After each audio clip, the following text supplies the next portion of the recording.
ನೋಡಿ ಫ್ರೆಂಡ್ಸ್, ನಾನೀಗ ಮೊಸರನ್ನಕ್ಕೆ ಏನು ಬೇಕು ಅದನ್ನೆಲ್ಲ ಹಚ್ಕೊಂಡಿದ್ದೀನಿ. ಈರುಳ್ಳಿ, ಒಂದು ದಪ್ಪದ ಈರುಳ್ಳಿ ಮತ್ತು 2 ಮೆಣಸಿನ್ಕಾಯಿ, ಕೊತ್ತಂಬರಿ ಸೊಪ್ಪು, ಹಸಿ ಕರಿಬೇವಿನ ಸೊಪ್ಪು. ಅನ್ನ ರೆಡಿಯಾಗಿದೆ. ಮೊಸರನ್ನಕ್ಕೆ ಈ ರೀತಿ ಮೆತ್ತಕ್ಕೆ ಅನ್ನ ಮಾಡಬೇಕು. ಸಾಫ್ಟಾಗಿ ಅನ್ನ ಇದ್ದಷ್ಟು ಮೊಸರನ್ನ ಕ್ರೀಮಿಯಾಗಿ ಬರುತ್ತೆ. ಫಸ್ಟು ಎಣ್ಣೆ ಆ್ಯಡ್ ಮಾಡ್ತಾಯಿದ್ದೀನಿ ಫ್ರೆಂಡ್ಸ್.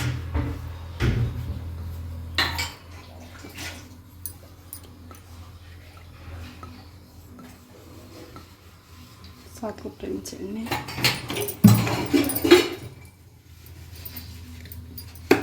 ಎಣ್ಣೆ ಕಾದ ನಂತರ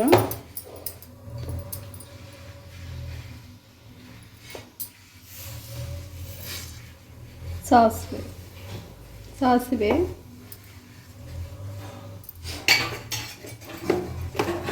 ನಂತರ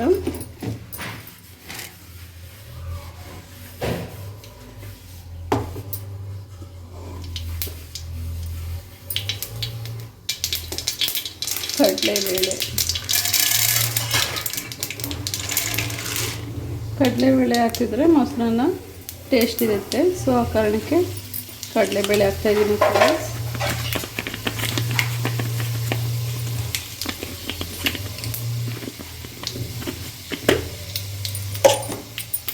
ಇದಾದ ನಂತರ ಮೆಣಸು ಒಂದು 4-5 ಕಾಳು ಹಾಕಿದ್ರೆ, ಮೆಣಸು ಆರೋಗ್ಯ ದೃಷ್ಟಿಯಿಂದ ಹಾಕ್ಕೊತಾ ಇದ್ದೀನಿ. ಸೊ ಮೆಣಸು ಹಾಕೋದ್ರಿಂದ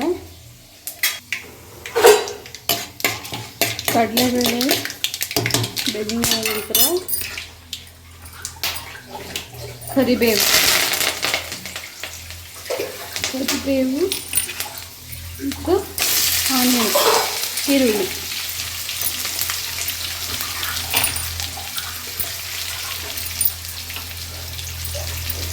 ಈರುಳ್ಳಿ ಜೊತೆಗೆ ರೆಡ್ ಚಿಲ್ಲಿ, ಕೆಂಪು ಮೆಣಸಿನ್ಕಾಯಿ,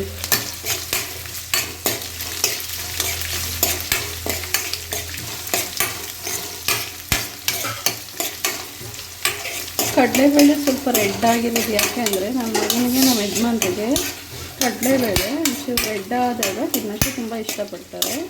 ಸೊ ಅದಕ್ಕೆ ಕಡಲೆಬೇಳೆ ಹಾಕಿದ್ರೆ ನಾನು ಈರುಳ್ಳಿ ಮತ್ತು ಮೆಣಸಿನ್ಕಾಯಿನ ಆ್ಯಡ್ ಮಾಡ್ಕೊತೀನಿ.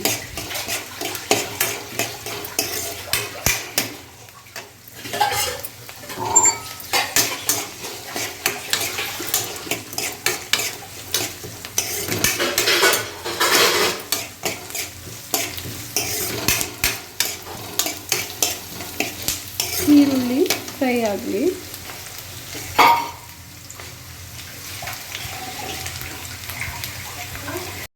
ಇದೆಲ್ಲ ಎಣ್ಣೆಯಲ್ಲಿ ಫ್ರೈ ಆದ ನಂತರ ಸ್ಟವ್ ಆಫ್ ಮಾಡಿ ನಾನು ಈಗಲಾಗಲೇ ತೊಳೆದಿಟ್ಕೊಂಡಿರೋವಂಥ ದ್ರಾಕ್ಷಿ ಮತ್ತು ದಾಳಿಂಬೆನ ಆ್ಯಡ್ ಮಾಡ್ಕೊತೀನಿ ಫ್ರೆಂಡ್ಸ್. ದ್ರಾಕ್ಷಿ ಮತ್ತು ದಾಳಿಂಬೆ ತುಂಬ ಟೇಸ್ಟ್ ಇರುತ್ತೆ. ದ್ರಾಕ್ಷಿ ಮತ್ತು ದಾಳಿಂಬೆ ಹಾಕೋದ್ರಿಂದ ಮಗು ಚೆನ್ನಾಗಿ ತಿಂತಾನೆ, ಟೇಸ್ಟ್ ಇರುತ್ತೆ ಅಂತ ದ್ರಾಕ್ಷಿ ಮತ್ತು ದಾಳಿಂಬೆನ ಆ್ಯಡ್ ಮಾಡ್ಕೊತಾ ಇದ್ದೀನಿ. ತುಂಬ ಟೇಸ್ಟ್ ಇರುತ್ತೆ.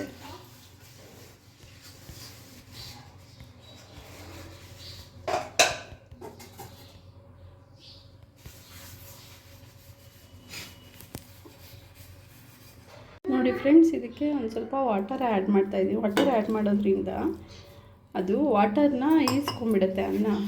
ಆಗ ಮೊಸರನ್ನ